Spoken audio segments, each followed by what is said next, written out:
अस्सलाम वालेकुम students, I am Mohammad Ahmed Iqbal. आज हम डिस्कस करने वाले हैं क्लास 10 के चैप्टर 12 ज्योमेट्रिकल ऑप्टिक्स को। आज हम इसके फर्दर क्वेश्चंस को डिस्कस करने वाले हैं।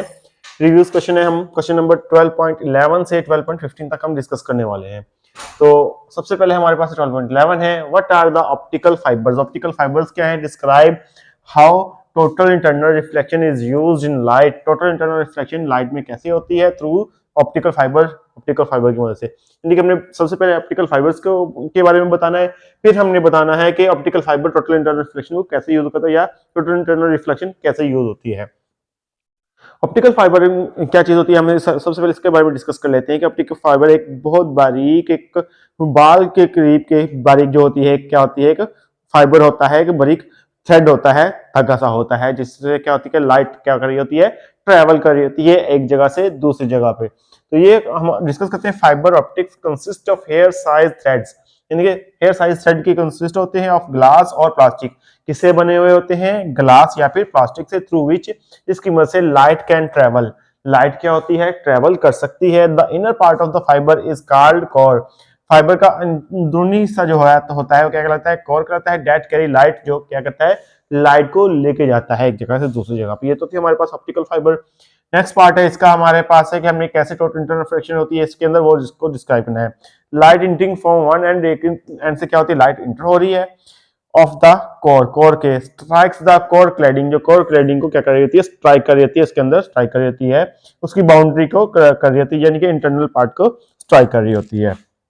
Eight an angle of incidence greater than, क्या होता है, क्रिटिकल एंगल, यानी कि किस एंगल पे टकरा रही होती है, वो ऐसे एंगल पे जो एंगल ऑफ इंसिडेंट जो होता है उसका, वो क्रिटिकल एंगल से क्या होता है, ग्रेटर देन होता है। अगर हमारी इंटरनल रिफ्लेक्शन तभी होगी जब हमारे पास इंसिडेंस एंगल जो होगा हमारे पास क्रिटिकल एंगल से ज्यादा होगा। And is reflected back into the core, और जो सारी जो लाइट होती है, लाइट की रे जो होती है, वो क्या होती है, कोर के अंदर क्या हो जाती है, रिफ्लेक्ट हो जाती है। इस तरह हम क्या कर सकते हैं, इसकी रिफ्लेक्शन को हम टोटल इंटरनल रिफ्लेक्शन में यूज करते हैं। ये अब हमारे पास ऑप्टिकल फाइबर के बहुत सारे यूजेस भी हैं। और ये कहाँ कहाँ यूज हो रही है ऑप्टिकल फाइबर? ये हमारी टेलीकम्युनिकेशंस के में हो रही है। हमारे पास ऑप्टिकल फाइबर क्या होती है कि नेट के लिए या दूसरी चीजों के लिए हमारे पास क्या होती है, ये यूज हो रही है। आजकल इसका बहुत ज्यादा यूज हो रहा है। सेकेंड क्वेश्चन है हमारे पास 12.12 है हमारे पास है, define the following terms apply to lens. हमने उन फॉलोइंग टर्म्स को क्या करना है, डिफाइन करना है, जो कि लेंस को अप्लाई हो रही हैं। सबसे पहला हमारे पास क्या आ रहा है, प्रिंसिपल एक्सिस है। सेकंड क्या है हमारे पास, ऑप्टिकल सेंटर है। एंड थर्ड हमारे पास कैसी क्या है, फोकल लेंथ है। यानी कि इनको हमने क्या करना है, डिफाइन करना है। सबसे पहले हम किसको डिफाइन करते हैं, प्रिंसिपल एक्सिस से प्रिंसिपल एक्सिस को डिफाइन करते हैं। The line passing through the centre of the lens, जो लाइन है उस लेंस के सेंटर से पास हो रही है। जैसे कि हम कहते हैं कि ये हमारे पास क्या है,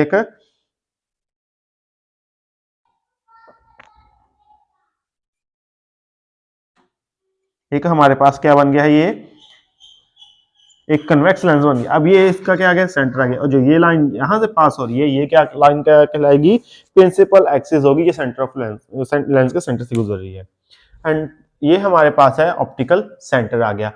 ऑप्टिकल सेंटर क्या है कि a point on principal axis, यानी कि किसके ऊपर पॉइंट है, प्रिंसिपल एक्सिस के। At the centre of the lens is called optical centre. जो सेंटर ऑफ द लेंस के ऊपर जो पॉइंट होगा उसे हम क्या कहते हैं, ऑप्टिकल सेंटर कहते हैं।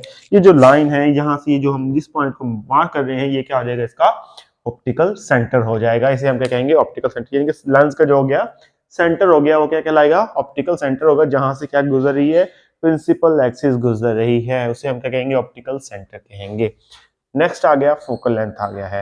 अब फोकल लेंथ क्या है, the distance between the optical centre and principal focus is called focal length.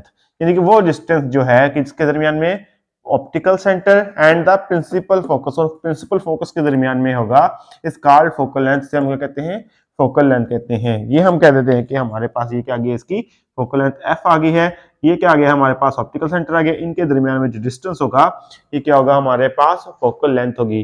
और ये ज़हन में रख लें कि जो फोकल लेंथ होती है वो रेडियस की हमेशा क्या होती है, हाफ होती है। नेक्स्ट आ गया कि what is mean by principal focus. Principal focus से क्या मुराद है, ऑफ अ कन्वेक्स लेंस, किसके, कन्वेक्स लेंस से। एंड कनकेव लेंस से। Illustrate your answer with the ray diagram. अपना आंसर को इलस्ट्रेट करें, हम कैसे इलस्ट्रेट करेंगे, रे डायग्राम में। हमने बुक में अपने लेक्चर्स में भी डिस्कस किया था इसको, और बुक में भी इसको क्या किया है, इसका ये क्या है, रे डायग्राम मौजूद है, साथ इसके एक पिक्चर भी लगा दी गई है। इसको देख के आप क्या कर सकते हैं, अपनी रे डायग्राम को ड्रा कर सकते हैं या फिर आप अपनी बुक से ड्रा कर सकते हैं। नेक्स्ट क्वेश्चन है हमारे पास 12.14 है, describe how light is refracted through the convex lens. आप डिस्क्राइब करना है कि जो लाइट है वो लेंस से कैसे क्या हो रही है, रिफ्रेक्ट हो रही है हमारे पास है। इसमें ये सिंपल सी चीज है हमारे पास है कि इसके साथ पिक्चर भी लगा दी गई है, आप बुक से भी इसको देख सकते हैं कि हमारे पास क्या आ रही है, एक रेज आ रही हैं, पैरेलल रेज हैं, जो किसके पैरेलल हैं, प्रिंसिपल एक्सिस के पैरेलल हैं। फिर क्या हुआ कि जो जैसे ही वो इसके लेंस से टकराती हैं वो क्या हो रही है, रिफ्लेक्ट हो रही हैं। अब जब रिफ्लेक्ट होती हैं तो वो एक पॉइंट के ऊपर आके क्या कर रही हैं, कन्वर्ज कर रही हैं, कन्वर्जिंग है, तो इसी वजह से हम इसको कन्वर्जिंग लेंस भी कहेंगे। इस चीज को हम क्या कहते हैं कि इस तरह ये हमारे पास क्या शो कर रही है, हम इसकी रिफ्लेक्शन को शो कर रहे हैं कि एक लेंस से, कन्वेक्स लेंस से जो हो रही है वो लाइट रिफ्लेक्ट हो रही है हमारे पास। सॉरी, नेक्स्ट क्वेश्चन है हमारे पास 12.15 है, विद द रे डायग्राम। हमने क्या करनी है, इसमें रे डायग्राम को ड्रा करना है। How can you show the use of thin converging lens. आप थिन कन्वर्जिंग लेंस को कैसे यूज कर सकते हैं, मैग्नीफाइंग ग्लास के ऊपर। अब इसमें ये क्या चीज होती है कि हमने इसके बारे में डिस्कस भी किया था, साथ इसकी पिक्चर भी है, इसकी रे डायग्राम हमने बना देनी है। ये क्या होता है कि हमारे पास हम जब भी ऑब्जेक्ट होते हैं, मैग्नीफाइंग ग्लास को यूज कर रहे होते हैं, हम क्या कर रहे होते हैं कि इसको ऑब्जेक्ट को फोकल लेंथ और क्या कर रहे होते हैं, ऑप्टिकल सेंटर के दरमियान में रखते हैं ऑब्जेक्ट को, जिस वजह से हमें ऑब्जेक्ट क्या चीजें होती है, मैग्नीफाई होकर नजर आ रही होती है, हमें इमेज क्या हो रही होती है, मैग्नीफाई हो रही होती है। इसके लिए डायग्राम साथ में पिक्चर लगा दिया, बुक से भी इसको कर सकते हैं। आई होप स्टूडेंट्स आपको आज का लेक्चर समझ आया होगा। आज के लिए इतना काफी है। अल्लाह हाफिज।